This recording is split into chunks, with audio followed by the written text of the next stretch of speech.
Hi guys, it's Joey O'Rowan, and today's video is going to be how to honour deity, and this is probably going to be one of the first in a few of different ways in which you can honour deity within the witch path or the Wiccan path, or however you want to say it, but or whichever pagan path you follow, I guess, really. So I thought I would start at the simplest and easiest place, which is altars. And talk through things in a little bit more depth and a little bit more analysis. As you can see, mine's a bit plain at the minute, and I am switching my to some new spiral beeswax candles for the corners, so I thought this would be a good time to discuss altars. That this is my general altar. My specific altar to Morrigan is there. I've had to move their location because since the radiators are on, it would melt things on there, and it just so happened to coincide with I felt that I needed to change the candles anyway for new ones, and one of them actually melted a bit, so never mind. But I got some new ones. They were going to be for Yule originally, but Naomi said you can have them now because you need to set your altar up and have it as you want it. So I thought I would talk through the altar and how it is a honouring of deity, a communing with deity, sort of a symbolism of the relationship between you and deity, and all the bits and pieces in between. So, shall we start? I think we'll start off with the new candles. Now these are all of them. They'll have to forgive me because I hurt my foot, so it might take me a little while to move around. But I use these beeswax spiral candles, which are available from the Fragrant Temple online. She's an amazing woman that makes these, and they cost about £6 to £7 depending on the candle. They come with 3 crystals set in each, and I'm going to talk through each one and the symbolism behind it, and I will read from the cards where cards have been assigned. So this first candle is called Dragonfly Queen. I will read the card to you whilst I show you the candle. An enchanted spiral created to act as a focus when trying to understand dreams, the powers of light, breaking down illusions, seeing truth, wisdom, communications from the elemental world. Sodalite unites the logical with the spiritual, collect them as the candle burns, etc. If you could bear to burn these. I don't burn these, I use these as statue stand-ins because for each element. I have long been drawn to these for years and years and years. And this is what I have always wanted to use them for. I just can't bear to burn them. I think if I was going to burn one, I'd have to buy 2 of them just So, as you can see, this is a beautiful, perfect representation for the element of air. We have sodalite crystals within them, which unites the logical with the spiritual, and as we all know, air is the realm of the intellect. We have dragonflies embossed on, and the colours are symbolic for air. You have that beautiful yellow working through, which is a perfect colour for air. So for me, this is a wonderful candle to put in the air corner, and it will be representative of air because of the symbolism within the colours, within the details, within the crystals. And what I am doing is I am therefore honouring the element of air with this beautiful candle, and the element of air is effectively the breath of the goddess, if you like. That's how it's often said. Everything in our world is part and parcel of the god and goddess, of deity, of spirit, however you want to see it. So it's honouring an elemental part which is necessary for our survival on the altar. Now, the other things I have in my air corner, which are fairly simple,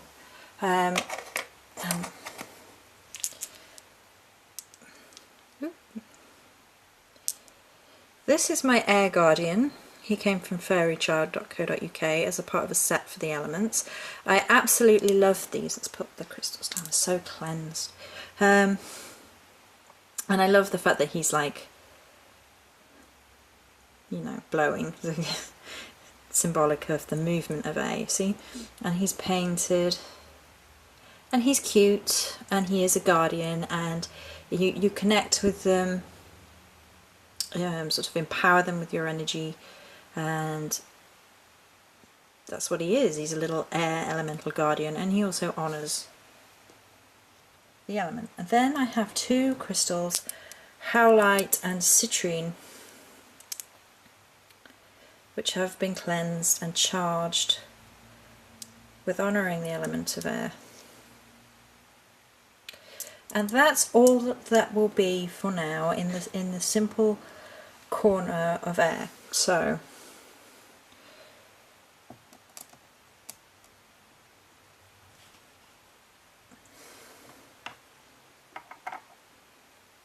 air is in the east corner of my altar.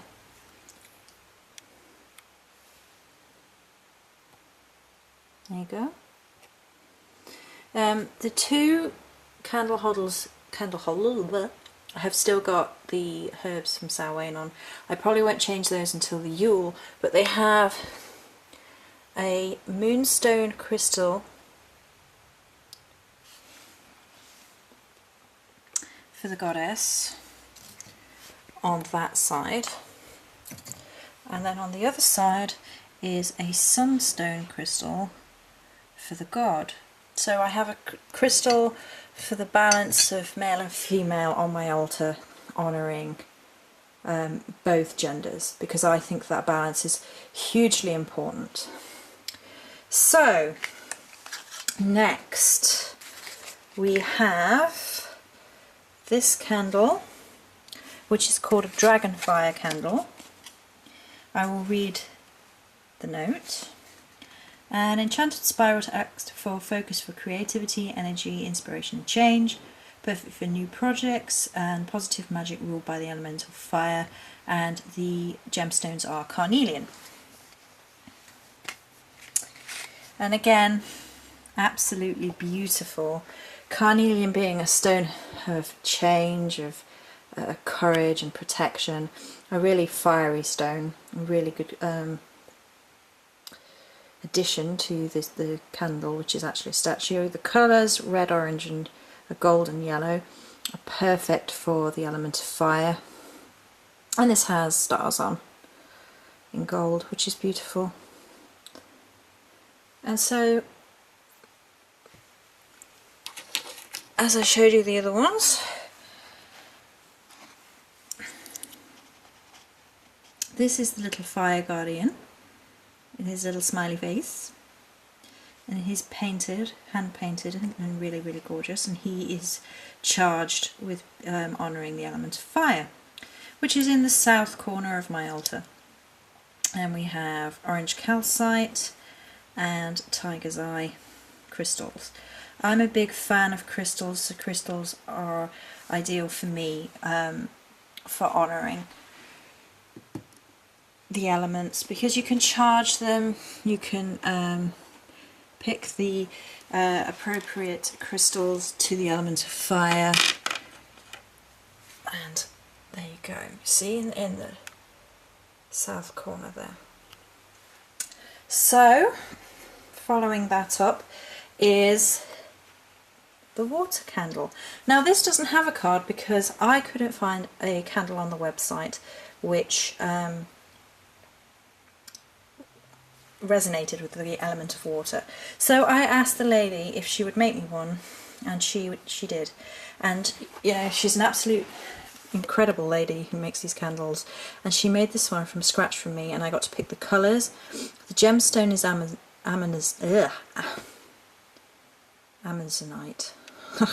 There are crescent moons on, because, you know, the moon connection to the tides, and the colours in silvery white and 2 shades of blue. And I thought that was absolutely beautiful for honouring the element of water.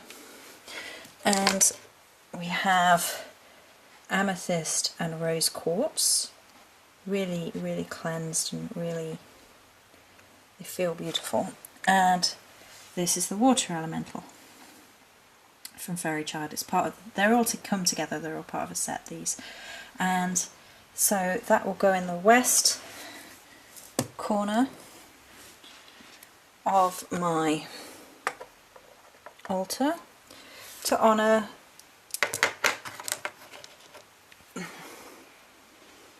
the element of water.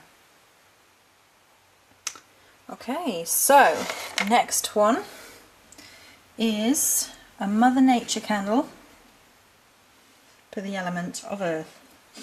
I will read you the little thing. An enchanted spiral to honour Mother Nature, to act as a focus when creating, strengthening or deepening a connection with her energy.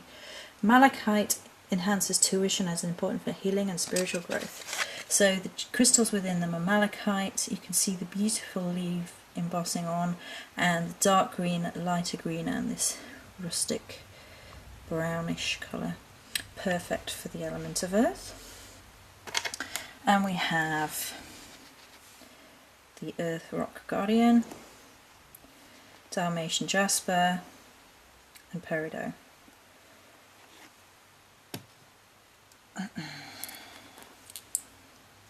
Let's just pop these guys on.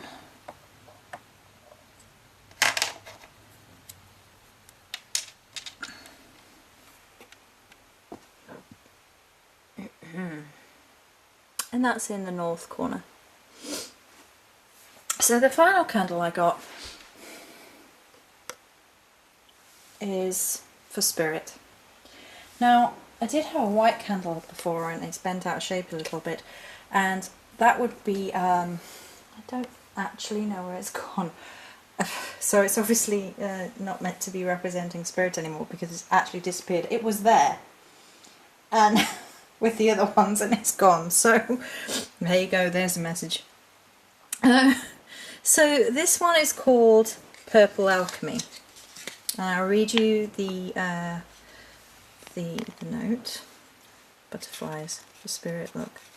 A triple spiral for change, transformation in any area of life, created in the colours of inspiration, spiritual development, the third eye, psychic awareness, and obviously amethyst is the crystal within, has a direct link with the mind, the place where all change and growth must start. So I have a very special relationship with amethyst. It is probably the first stone I ever worked with, and it is my go-to stone. It's the stone I love. I can never resist. Even when I go to crystal shops to buy other crystals for specific reasons, I usually come home with at least one tumbled stone of amethyst, if nothing else. So that has these two babies, which is the sparkly star for Spirit, and I don't know, yeah, you can see it. It's a quartz dragon egg, and it just resonated with me, it just spoke to me to go and represent Spirit. So that's what it does. And for now, I shall pop it in the very, very centre.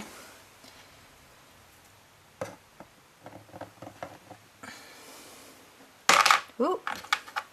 Sometimes it goes a little bit further back if I decide I want something else in the centre of my altar, and I have the picture of the triple goddess at the back there, and a ring of toadstool tea lights.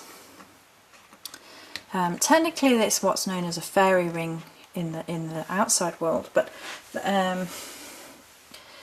it's just, I just like it. It's just something that resonated with me and something that felt right with me and something I needed to do. So, and this is a little representation of me, as I may have said before, which is my birthstone toadstool, again from Fairy Child, and this is my power cauldron of quartz. Oop, and there goes one, popping back in. So the other thing I have down here is amethyst, more amethyst, and what happens is that I create another circle around, and the circle is an important symbol within pagan practices. I mean, you cast the circle in magical workings as a space between worlds of protection, and also you honour the deities by casting a circle, because it's no longer a mundane thing. So there you go, there's a second circle of amethyst. Now this is an important point when you are considering altars and whether or not you should have one, or if you want one. The amethyst is here because it's hugely connected to who I am as a person on my spiritual path. The resonations, the energies of amethyst connect me to the divine in a way that sparks memory and joy and love. So that's why I have it on here. And you know, the altar, as I have said before, is a personal representation of your connection with the divine, so it should reflect who you are, which is probably why we all love showing off our altars, because it's just decorated with a little bit of us, a little bit of our intent and how we feel about things. So it can be a really great way to honour the divine by putting your thought into it, by putting your heart into it, and you know, it's honouring them. And then obviously I have this, which is my specific altar to the Morrigan, and these are in her colours. So if you are working with a specific deity, and if you're not at present, it's nothing to worry about, because you can have a generalised altar like I do, which you can then dress up if you celebrate the Wheel of the Year. But this is for the Morrigan specifically. So let's talk about some of the things that are here. The cloth is red, which is one of her colours because she's the washer at the ford. Her triple spiral candle, again made by Fragrant Temple, is in reds and blacks, with the raven at the bottom, which is one of her symbols, and onyx crystals, which are her crystals, and crescent moons. The candles at the back are in her colours, red and black, and with raven feathers, which is her symbol, which is why we have crow's feathers that I have been gifted.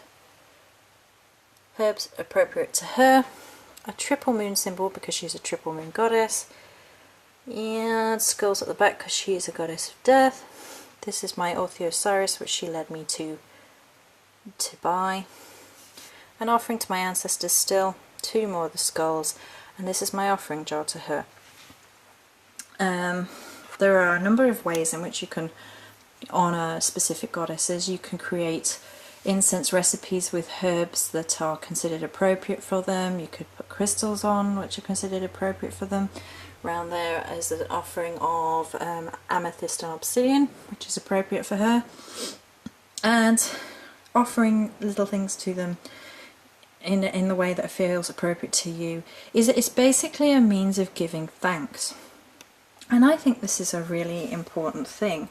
You know, when you honour your god and goddess, divine spirit, however you put it, the source, you should be thankful.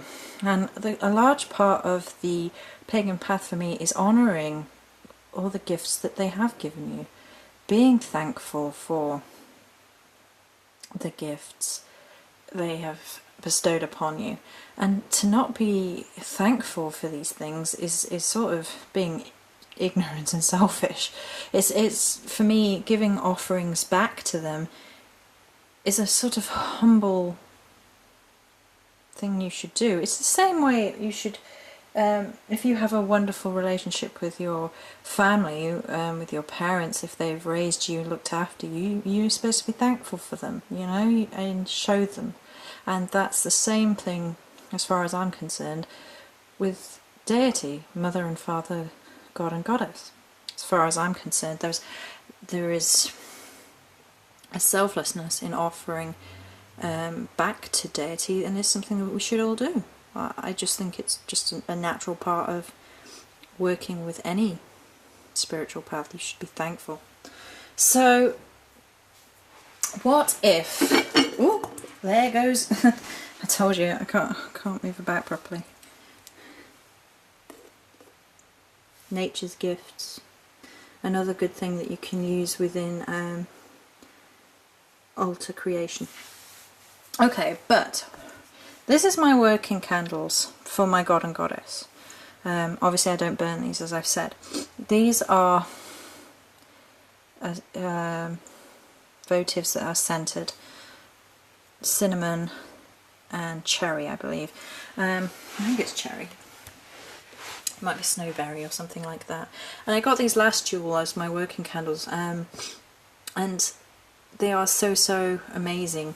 And just to show you that, you know, everything doesn't have to be picture perfect. When you are working with something, you know, they don't have to be picture perfect. But if you're thinking, I can't have an altar, I mean, this is a relatively small altar, as is this one, but what if you can't have even that amount? Well, there's nothing to say that you couldn't have a candle and a few crystals, and you could just honour your god and goddess, or you know, if you had two, and a candle and then a crystal each, and then just on a shelf, and no one would know difference with, you know, you had two candles and two crystals there, and you could just say a little something every day, light the candle for a minute and then put them away. And that could, even something as simple as that, could be a representation of your relationship with deity and a way of honouring deity. You could just have crystals. There are all sorts of things you can do. Yeah. So I thought I would just talk a little bit about altars and how they are a way to honour the divine. There are plenty of other ways of honouring the divine. You know, you can make incenses, burn incenses, give them an offering, all sorts of things. But I thought I would start with talking in a general sense about altars, show those candles going up and explain their symbolism, really. So that's it for today. Many blessings.